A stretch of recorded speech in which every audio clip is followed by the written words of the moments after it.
Magandang araw, mga kababayan, mga ka-DDS. Disclaimer lang ang pag-repost at pag-replay kung sa video content na ito ay propagation purposes para sa dagdag kaalaman ng ating mga viewers. Credit to the rightful owner, Attorney Nel Abayon. Napakahusay, napakalinis, madaling maintindihan, very specific ang kanyang mga explanation. May reference, may basis sa madaling salita, based upon proven security principles according to the language of the law. Lalong-lalo na pagkarapatang pangtao ang pag-uusapan. Panoorin natin, mga kababayan. Okay, so pag-usapan po natin yung latest development sa ICC case ni Fprrd. So this is in relation po dun sa pag-reject ng ICC pretrial chamber sa challenge to jurisdiction na defense na final po ni Fprrd via Attorney Kaufman. Okay, so for this topic po, I will be making 2 videos for tonight. And for this first video po, ang papag-usapan po natin will be more on general discussion, general questions po.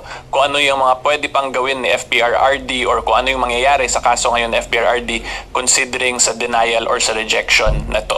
Okay? And for the second video naman po on this subject matter, ang i-discuss ko naman po doon is yung actual reasons ng ICC ng pretrial chamber kung bakit dinenay po nila yung defense ng challenge to jurisdiction ni Fprrd. Okay, so in other words po, yung pangalawang video will be more on technical matters, legal technicalities. So kung gusto nyo po yung mga komplikadong pinapag-usapan tungkol sa batas, dun po yun sa pangalawang video. Okay, and lastly po, we will be also having a third video for tonight, which is yung tungkol naman po kay Ombudsman Remulla, former Ombudsman Martires, in relation po dun sa kaso ni Senator Joel Villanueva. So explain ko lang po kung ano na ba yung nangyari so far sa kaso ni Senator Joel, and magbigay lang ako ng personal observations and remarks between the discussions po ng current ombudsman and the former ombudsman po natin. Okay?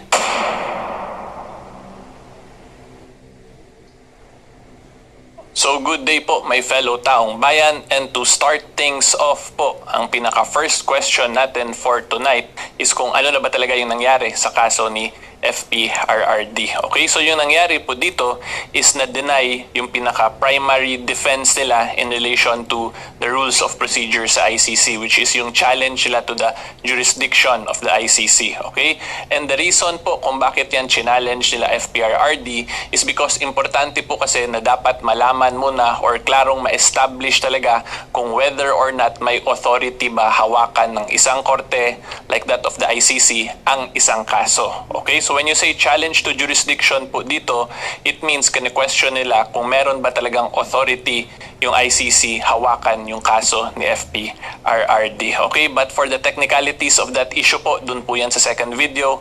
Ngayon, i-discuss ko naman yung second question natin for tonight, which is kung ano pa yung mga pwedeng gawin ni Fprrd dahil dito sa rejection na to. Okay, and for this po, we will be going to the Rome Statute. And to be specific po, we will be visiting Article 82 and 83 of the Rome Statute.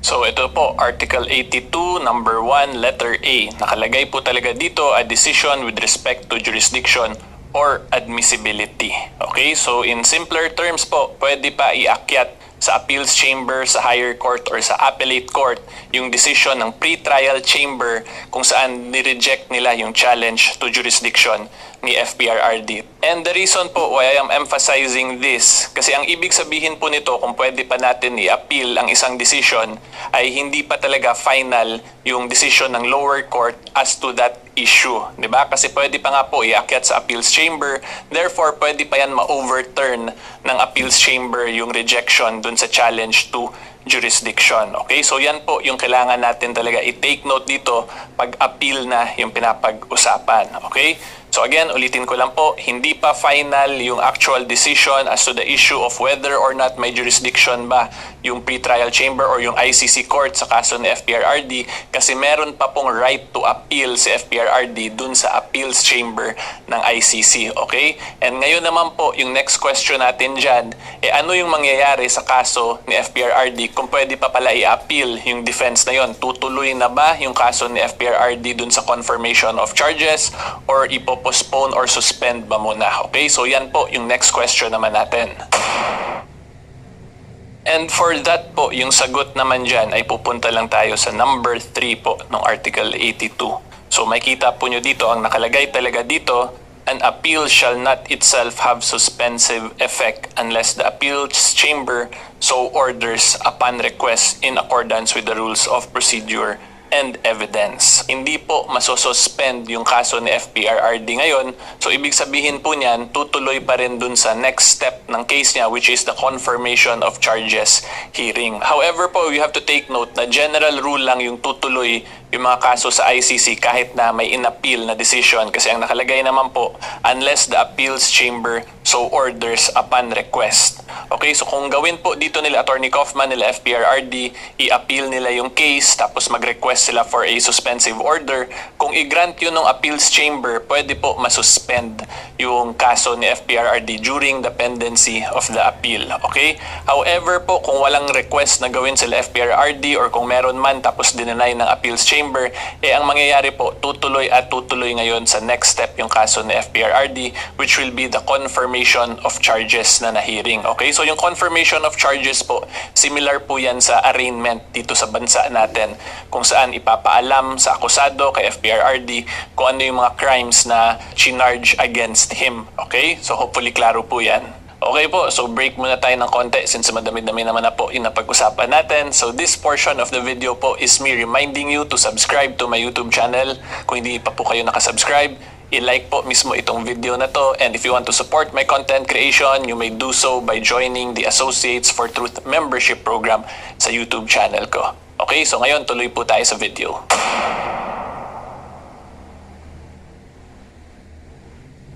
And for the last part po for today's video, may isi-share lang po ako na related sa appeals chamber, which is the next step kung piliin nga nila Atty. Kaufman at FPRRD na i-appeal yung rejection. Okay?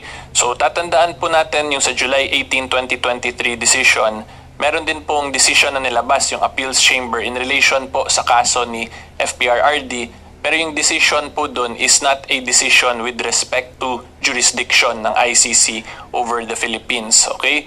So mamaya po i-explain ko to more in detail, pero baka lang kasi magtaka kayo kasi may mga lumalabas pong mga ibang videos or ibang mga posts sa social media kung saan sinasabi na dati daw na desisyonan na yung jurisdiction issue ni FPRRD ng appeals chamber at kung saan natalo sila sa appeals chamber na yon. Pero however po, we have to take note dito po sa latest decision ng ICC, in-emphasize po yan ng pretrial chamber na yung July 18, 2023 appeals chamber decision was not a decision with respect to jurisdiction. And the reason po why I am emphasizing this is because pag nag-appeal ngayon sila FPRRD dun sa appeals chamber, hindi naman ibig sabihin na talo agad sila. Okay, yan lang po yung gusto ko i-point out. Kasi yung decision nga po dati ng appeals chamber ay hindi pa related sa jurisdiction. So kung iakyat yan nila ngayon dun, may pag-asa pa po si FPRRD na ma-overturn. Kasi yun nga po, hindi pa talaga na-desisyonan ng appeals chamber yung issue as to the jurisdiction ng ICC sa kaso ni FPRRD. Okay? So yan po ngayon yung mga next steps na pwedeng gawin ni FPRRD sa case niya. So abangan po ninyo yung next video po natin after nito. I-explain ko naman sa inyo yung technicalities, itong mga naka-highlight ko mismo sa decision ng ICC kung saan ni-reject po nila yung challenge to jurisdiction ng defense. Okay, so kita-kits po tayo doon.